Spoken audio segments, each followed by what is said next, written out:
Hi, I am Jennifer Walker Gates with Walker Gates Vela, an immigration firm in Austin, Texas, and I'm here with Jacqueline Watson, my law partner, who is uh, with us as well. And we're here to talk today about the President-elect Biden administration's plans for first 100 days in office. We are thrilled that we are having a change in administration. As many of our clients know, the executive branch of our government has an enormous amount of power over immigration law, and we've seen that played out for the worse over the past several years during the Trump administration. And so we're really thrilled to be talking today about what Biden is going to do to improve on the situation. We want everyone to know this so that you will know, if any of these policy changes is going to affect you or any of your loved ones, you can let them know about this now. So I'm going to share my screen, and Jackie, if you wouldn't mind going through these and letting us know, what you're hearing from the American Immigration Lawyers Association and their people in Washington, and what the experts are telling us about these policy changes.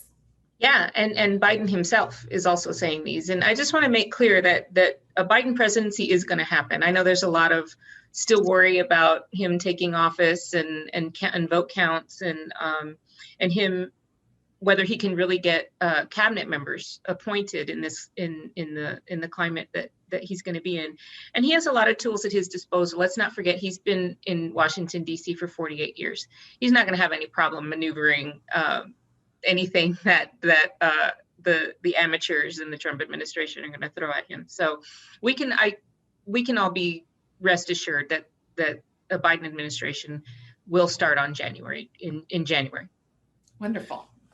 So now let's keep in mind also the first 100 days. This is just what Biden and Harris now, the Biden-Harris administration is saying that are going to be their top priorities. There's a few more, actually. I kind of picked our own top 10, really, what I thought was the top 10 that would have the most impact considering everything that's going on. And the key, something to remember is this is first 100 days. Also, there have been over more than 400 policy pronouncements,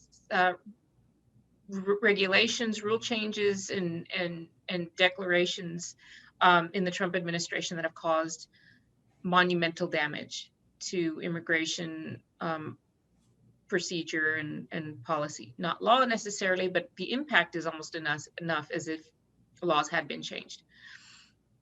And number one, for I think you, I, us, a lot of people, and even the Biden administration, the first thing they mention is ending the cruel, inhumane asylum and border policies related to asylum.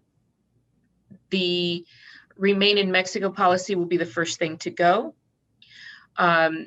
He wants to, the administration, I should say, wants to change. There's been a lot of tweaks to the asylum, adjudication of asylum claims, and those have affected disproportionately victims of domestic violence, LGBTQ, and victims of gang violence. So all those policy proclamations and changes in adjudications are going to be reversed, hopefully within the first 100 days. There has also been a rule, there are so many that's hard to keep up with, and so this may not be common knowledge, but there is a rule that if you've passed through to a third country where you could conceivably have requested asylum, you are no longer eligible for asylum in the United States. That will also be reversed. Which is actually more in conformity. I should point out, all these are more in conformity with what the law actually is. And a lot of these policies are already being challenged in the courts, and there's been a lot of successful challenges to these. However, change through courts is slow. The administration's objective, the new administration's objective, is to get these changed much, much faster. And to move our asylum system which is governed by the executive branch. Even though the laws are written by Congress, the way that those laws are implemented is governed by the executive branch. And what has happened under Trump is that he's moved our adjudication system out of conformity with the statute as Congress wrote it, as well as with our obligations under international law. And so it looks like what Biden is going to try to do is get us back into conformity with congressional will and international treaties. Yes. I was asked in an interview why, and I'm sure the interviewer was playing devil's advocate, but the question was, why should we care? And you just explained why we should care, because we've agreed to care. We've agreed with the rest of the world to care, and there's a lot of good reasons for that. Yeah. Pardon me. Also, the ending prolonged detention when it comes to asylum seekers, as well as replacing that with case management systems that rely on community-based organization. That's actually really huge. That goes a long way to preventing family separation. That goes a long way to preventing people from giving up on their asylum claims because they've been detained or they're remaining in Mexico. And that's really what the Obama administration had implemented towards the end of, in the second term of the Obama administration. It is interesting to note also that the new administration does recognize that there was a lot of shortcomings in it separates itself a little bit from the prior Obama administration in recognizing that there were a lot of shortcomings in what they could have done as far as immigration policy. And surging humanitarian resources to the border to alleviate the damage that is already done. And that is also very big. There is so much suffering. I think, I almost feel like the American public is numb to all the disasters of the Trump administration. And this is one of them. The humanitarian suffering that is happening right now at the border is tremendous. And the new administration recognizes that and is going to take steps to alleviate the suffering at the border. Part of that is through local community partnerships, which is wonderful because that takes, we've seen what ICE can do to people in custody. We've seen what CBP can do to people in custody. Relying on community organizations, community-based organizations to take on some of that burden is really great because those are proven to have the interests of the immigrants in mind. Yeah. Wonderful. Yeah. It is something that this is the main first priority. This is something that the new administration has mentioned. And in fact, Biden himself has said he finds the actions of the Trump administration when it comes to asylum seekers to be criminal. Yeah. And family separation, that some of those are criminal. And yes, what's happening at the border with the Remain in Mexico policy and having, the camps set up on the opposite side of the border, it's just appalling. It's just horrific. It is. It's the lowest I've ever seen when it comes to government action. Number 2 on our list, remember this isn't in order of what the new administration has mentioned, but number 2 on our list is reversing the public charge rule. And that's pretty self-explanatory. It's a stupid rule. And in fact, when the administration talks about it, they call it a discriminatory, they call it an unwelcoming and un-American rule. And I agree. And I'm very glad that necessary. It was a solution in search of a problem that just added a great deal of confusion and subjectivity to a process that doesn't need it. Right. A process that is already relies on discretion. It's a discretionary determination. Correct. And there's and no already reason. Makes an assessment of someone's ability to provide for themselves. Right. And their family to provide for them. So right. I'm so and using using a very unrealistic matrix like credit scores and stupid stuff. Yeah. Mm-hmm.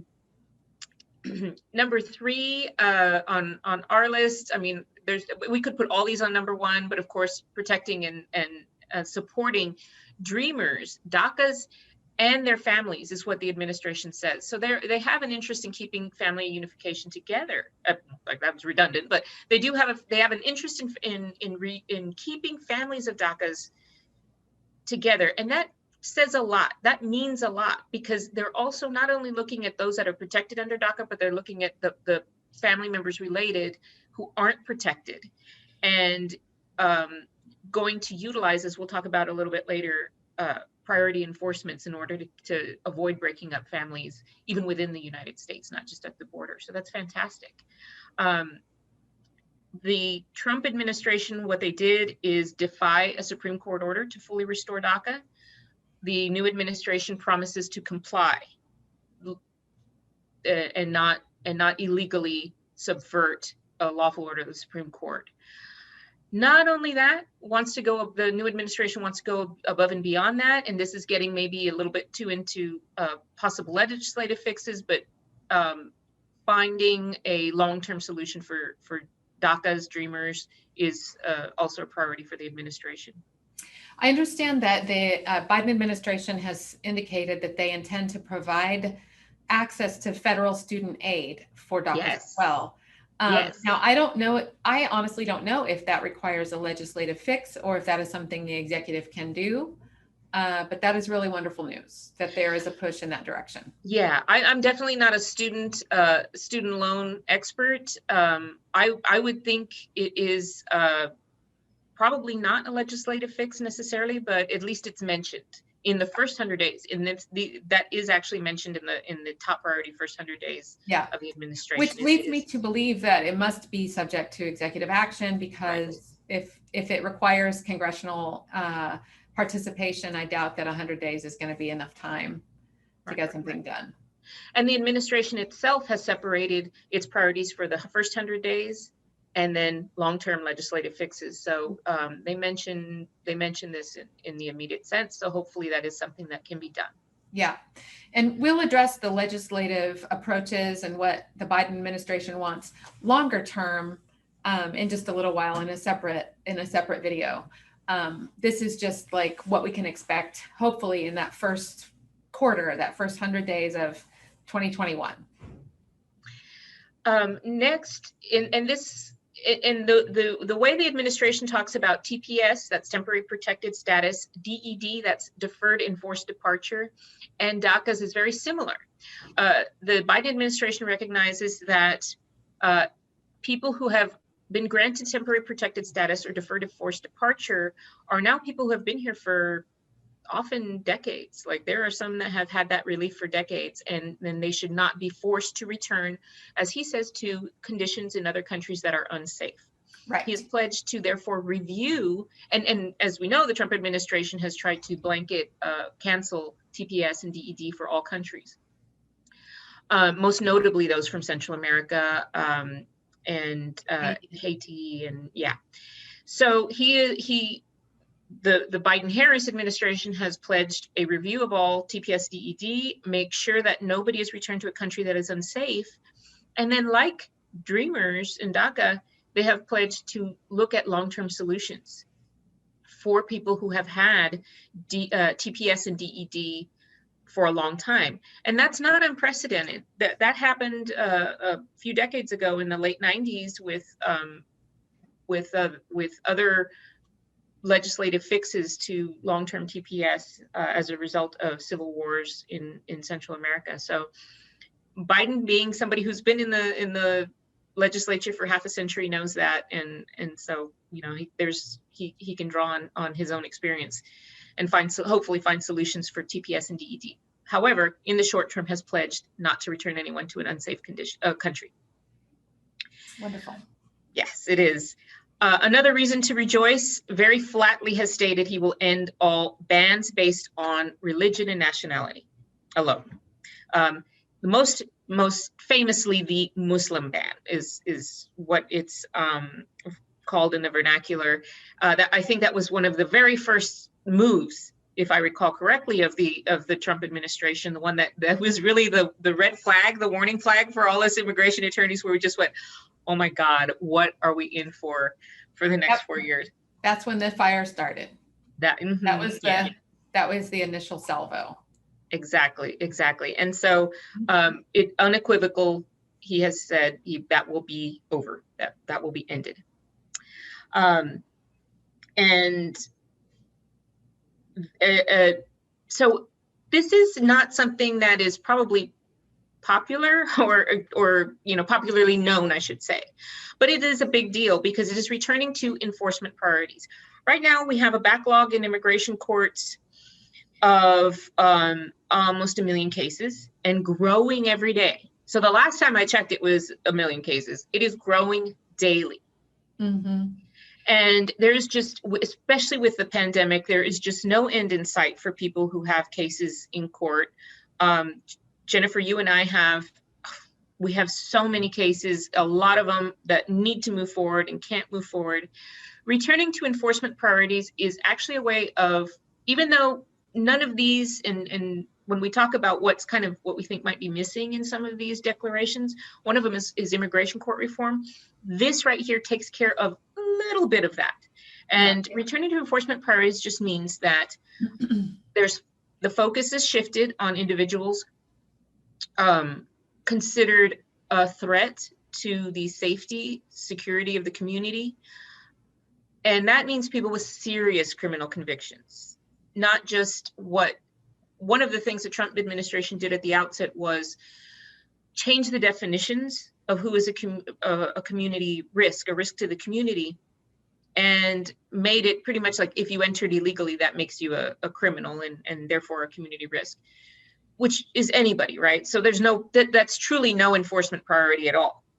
This returns to the pre-Trump memos, possibly, or it could be bigger, we don't know, but at least we do have an experience of it, which was the the Obama administration memos on enforcement priorities, which was very, very clear.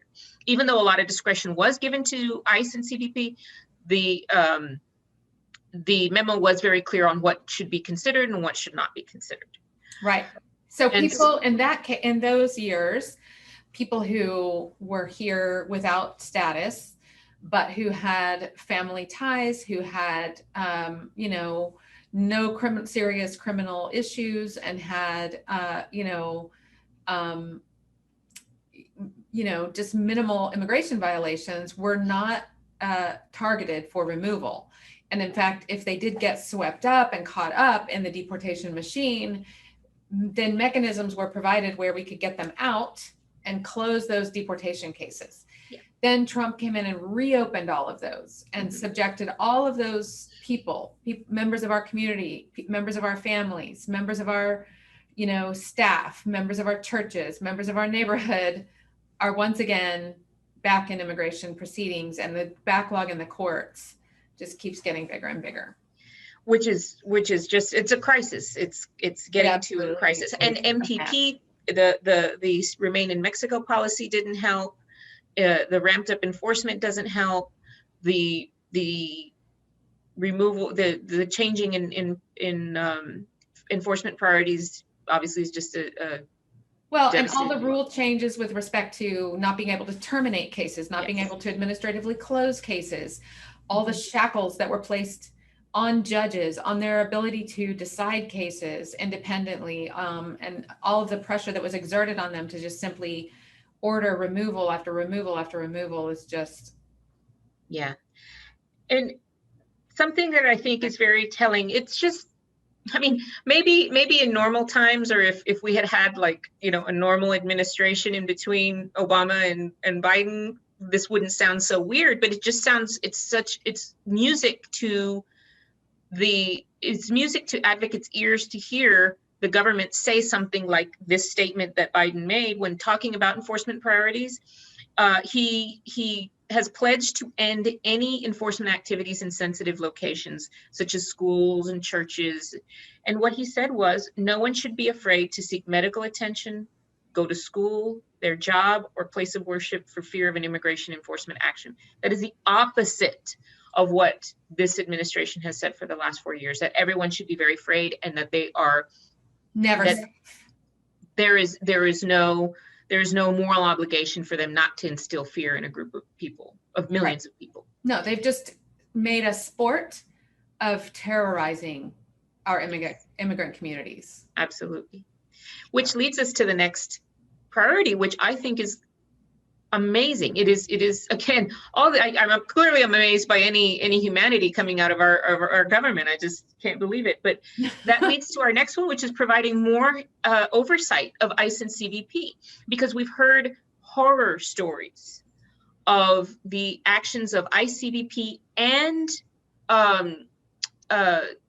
third-party contractors who are for-profit institutions that are holding people, abuses that they have committed against Atrocity. migrants in their custody. Yeah. So he wishes to provide more. They, Biden and Harris, are going to provide more oversight of ICE and CBP, new standards of conduct for these agencies, more transparency, more accountability, and really telling. Because I've been following a lot of these lawsuits. So many of these lawsuits against Trump policies actually are attacking the decision makers themselves, the policymakers themselves, and the legitimacy of their office. Meaning there are a lot of illegal appointments that are contrary to the laws and the Constitution, the way we have set up for people to serve in our government. And that hurts, and we can see what happened. That hurts transparency, that hurts accountability. These are not people who should be in those positions. And the Biden administration specifically mentions that there will no longer be unqualified people in these offices making these decisions, which is, shocking. You want to talk about draining the swamp. That's right. Really draining the cesspool. Reducing backlogs in adjudication of administrative benefits, including residency, permanent residency, and citizenship. Those are two benefits that he mentions, but really it's this point for the administration is more of a general removing the tiny nitpicking. Jennifer, you and I were on This American Life, and we talked about something called the kitchen sink, where they just throw a myriad of, or I think which was also called a million little ways to screw our clients over. But it's just the myriad of ways that the administration has grinded to a halt when it comes to adjudications. And, for us as advocates, we know what those are. Those are things like rejecting applications for stupid things, changing applications midstream, like changing applications from one day to another, reducing staff, making up budget deficits, closing. We're already dealing with the pandemic. That is already slowing things down. And all this was pre-pandemic. Yeah. What Biden is talking about is rolling those back, and alleviating the burden on people who are just seeking a lawful adjudication of their immigration benefits. It's easy to forget that the mandate for USCIS is not enforcement. It is not denying applications. Yes. It is not nitpicking and looking for every possible reason to say no, no, no. It is not fraud investigations. That is not the congressional mandate of that agency. That agency was created for the purpose of effectively and efficiently adjudicating applications for benefits, or facilitating immigration in this country, not making it harder. Yeah. And so I look forward to this administration working to restore USCIS to its original mandate. And, it goes a long way in the admission statement. Not a lot of people may know this, but the very mission statement of USCIS itself was changed. Yes. When Francis Cisna was the director. Under Trump, they removed. I think he was the last real director. Yeah. I don't think there's been another, going back to the prior problem, I don't think there's been another legitimate director, but it was changed from exactly what you mentioned, a benefits adjudication, calling people who are applying for benefits customers and clients, changing that to protecting American people, reducing fraud, and rooting out, problems, right? Yeah. Seeking out problems where there are none, right, or very few. And one of those, this deserves mention because this is a big deal, specifically to that end in reducing backlogs. the administration has pledged to halt and reverse any unreasonable fee increases. This Yeah. administration, the current administration, the short-term administration, lame duck administration, did try to raise fees, I think starting in like August. Well, all year they had been trying, but I think the rule became final in August. We were going to have a big fee increase October 1st. Yes, and that was halted by a court, which is great, but you know, who knows if that's going to be permanent or not. The Biden administration will make sure that that is permanent, and that's great for everyone, especially during a pandemic. Yeah. Stopping construction of the border wall. The new administration has pledged to that, because it should be noted that the reason the border wall construction of the border wall was able to go forward is because the administration declared a national emergency on the southern border and diverted money that was supposed to help Puerto Rico recover from the hurricane, that was to help military members and their families, and diverted those funds to building the border wall that's falling apart. So it is very easy for this new administration, because there's actually no funds for the border wall. This new administration, that's something that they can actually do very, very easily and very quickly, is by canceling that emergency declaration and putting those funds to better use. Also, I should say, conversely, the administration does not want to spend any more funds on the border wall in the immediate, and therefore there's not going to be any deconstruction of wall that's already been. Seems like Mother Nature may take care of it. It seems like a stiff wind is whoever got awarded that contract.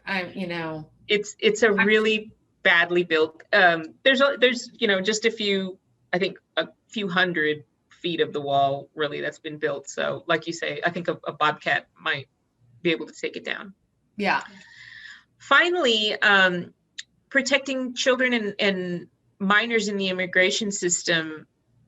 This was a big deal. This is what one of the things that the Biden administration pointed out was really criminal, and that is the stopping child separation, ending prolonged detention for unaccompanied minors, respecting what's called the Flores Agreement, which was, it's from the 90s, an agreement that unaccompanied minors would not be held in prolonged detention, would be released to a responsible adult if a family member could not be found.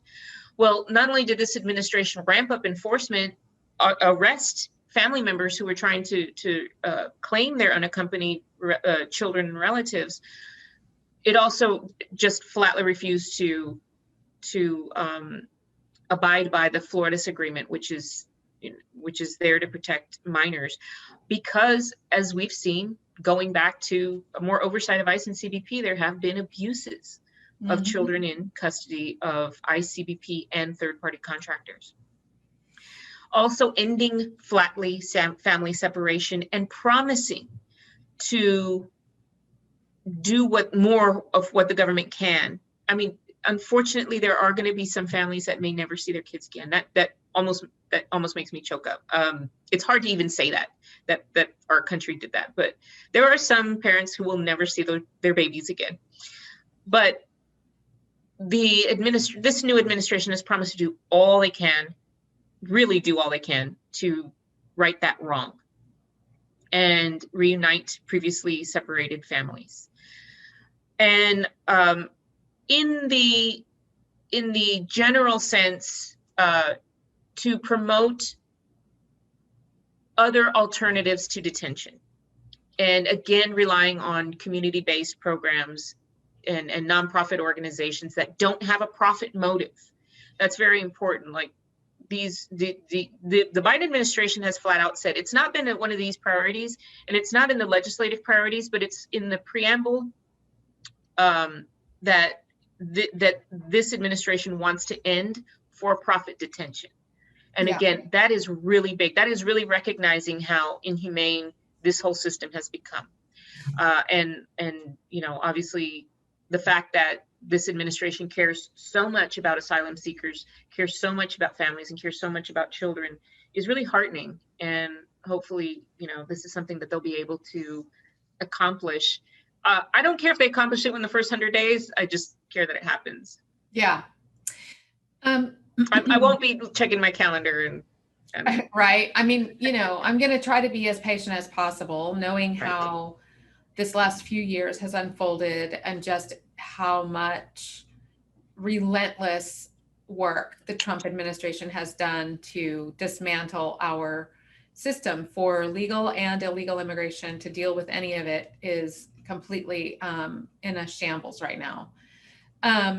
Jackie, what do you know? What have we heard about, about the Title 42 restrictions that deal with blocking people in a pandemic and using national security grounds to block people from entering right now due to the pandemic? Has the Biden administration given us any indication about whether they're going to lift some of that, whether they're going to reopen the consulates, or how they're going to be dealing with immigration during the pandemic? Yeah, so it's a little bit, there's a lot of silence, I should say, not a little bit, but there's some, it's somewhat silent. We talk about Title 42. Immigration here internally is governed by Title 8, and Title 42 is the Department of State, basically, anything that is under the purview of the Department of State. There's a lot of silence. I looked pretty hard. Remember, even though this is written, I'm taking this from the written statements of the Biden administration.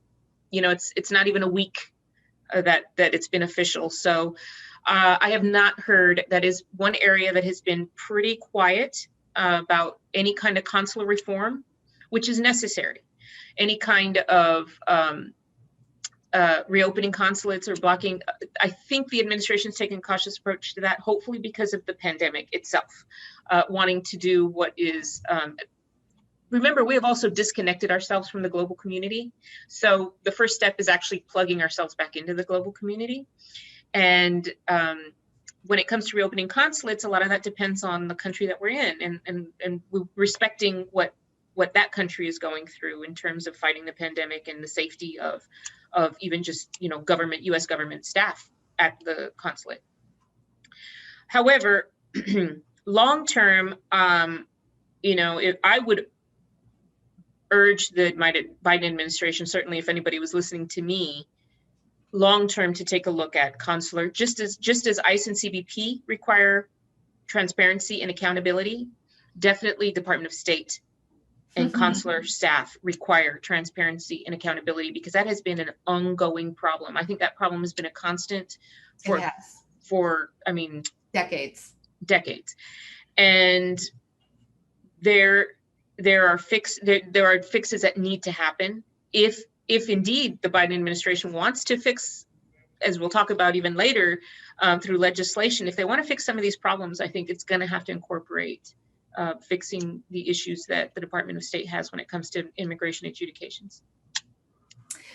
All right. Well, as a final note, I want to just invite our friends and clients to reach out to us regarding your cases, especially if you or a loved one qualifies for DACA or may qualify for DACA. I know there's going to be a huge surge of those applications in the spring when Biden takes office. And especially if there are going to be additional benefits and additional opportunities opened up for that group, it's going to be important for people to get ahead of the curve on that and get busy getting ready to file those applications. So if you need assistance with preparing and filing a DACA application, or simply understanding your eligibility, please reach out to us at Walker Gates Vela. We will look forward to visiting with any of you about that. And again, thanks, Jackie.